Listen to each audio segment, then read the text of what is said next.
Sir, the Ministry of Ports, Shipping and Waterways contains several problematic provisions that could seriously harm the interest of shippers, traders and stakeholders. Instead of improving maritime trade, the bill increases government control, reduces transparency and creates scope for commercial fraud, all in the name of legislative modernization. One of the most alarming provisions of the bill is found in Section 5, which gives the central government ultimate power to issue any direction it feels necessary to implement the Act. This means the entire authority over maritime shipping will now be controlled by the central government, leaving no space for state governments, traders or industry stakeholders to influence policy making in coastal regions.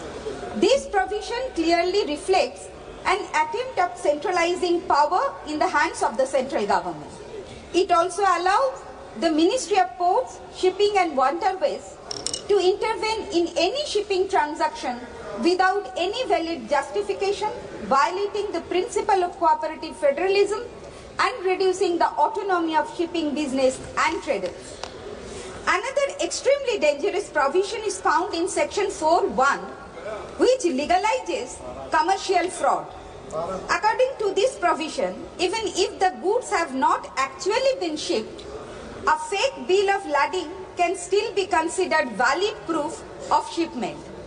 Such a provision would also open doors for smuggling, black market trading and international money laundering. Small traders, especially exporters, would be highly vulnerable as they could easily be defrauded without any legal remedy. This provision also significantly damages India's trade credibility as international companies may refuse to conduct business with India due to the increased risks of fraudulent transactions. Sir, the government has repealed the Indian Bills of Lading Act 1856 without introducing any significant improvement to maritime trade except for centralizing power under the Ministry of Ports, Shipping and Waterways. This is merely a ploy to introduce unchecked government power over maritime commerce. Another extremely unfair provision appears in Section 2 of the bill, which states that all legal and financial liability for any dispute or contract breach will automatically fall on the consignee. That means the person receiving the goods. So this means that even if the shipping company or the seller is at fault, the consignee will still be held legally responsible. This is extremely unjust, especially for small businesses, SMEs, and exporters who may end up paying heavy penalties for mistakes they did not commit. So this provision discourages smaller companies from engaging in maritime trade. It also completely ignores consumer protection, as the bill offers no legal remedies for consignees who receive faulty, incomplete or fraudulent shipments. So another major flaw of the bill is that it does not regulate freight charges. Shipping lines, freight companies and consignment agents often increase freight charges arbitrarily, especially for small businesses. The bill does not set any regulations or price caps, which can massively affect small and medium-scale enterprises as they will struggle to afford shipping costs. So instead of supporting small businesses, the bill appears to protect large shipping corporations, allowing them to charge any price they want without government regulation. So this would further push small businesses out of maritime trade. Weakening India's domestic market, the bill exhibits a clear pro-corporate bias, offering no protection to smaller trades or exporters. The bill gives the central government complete power to control shipping lines, manage shipping documents, transfer ownership of goods and interfere in private maritime contracts. It could also use this power to manipulate trade for its own political or economic interest or target specific businesses by obstructing their trade. This will significantly harm India's ease of doing business ranking, as business will have to operate under constant government interference. Additionally, this paves the way for political favoritism, where only a few selected companies may receive special treatment from the government, while others may face obstacles in their shipping operation. The bill provides no role for state governments in regulating maritime trade, despite the fact that they have a direct stake in port infrastructure, employment and trade revenue. Excluding states and undermining local governance will severely impact local economies and port revenue generation. The vague and open-ended language of the bill also increases the risks of corruption in maritime trade. The bill creates three major loopholes. Number one, Section 4 allows fake bills of lading to be legally accepted even when no goods have been shipped, making commercial fraud easy. Number two, Section 5 gives the government unchecked power to interfere in shipping contracts without any valid reason. And number three, Section 2 shifts all legal and financial liability onto the consignee, even if the fault lies with the shipping company or seller. These loopholes will encourage massive corruption, large-scale smuggling, and fraudulent trade practices. It will destroy accountability in maritime trade and make it easier for legal activities like smuggling and money laundering to thrive.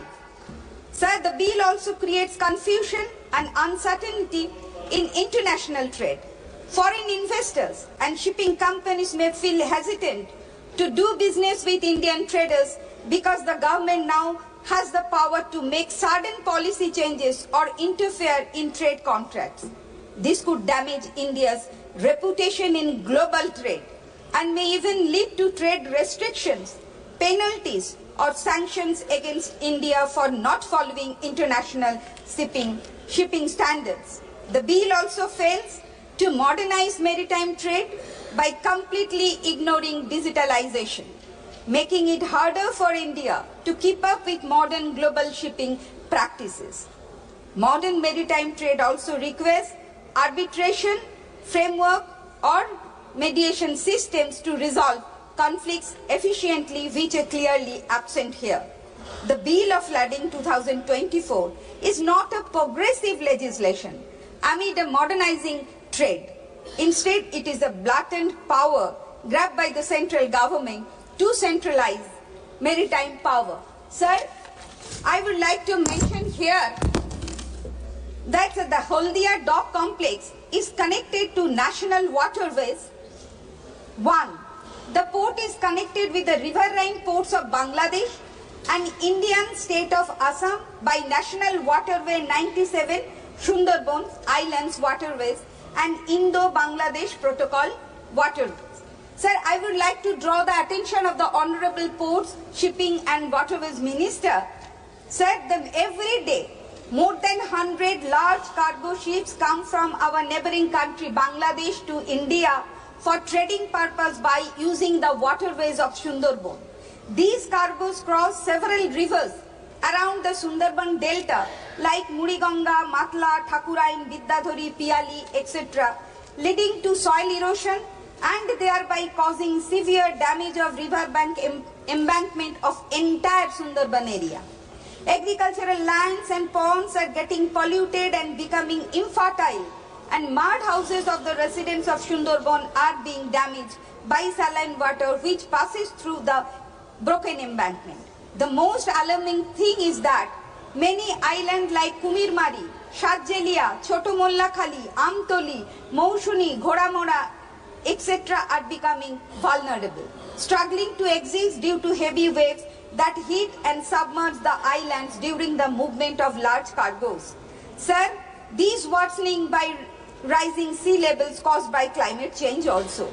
Sir, to protect our Sundarban and residents of the area, our Honorable Chief Minister Mamata Bandyopadhyay has sanctioned 27 crore for construction and repairment for the embankment of Sundarban area. So I would like to request the central government, and the Honorable Minister is present here, that either the trade should be conducted by road transportation, or the Ports, Shipping and Waterways Ministry should provide financial assistance for maintenance and construction of river bank embankment of entire Sundarban.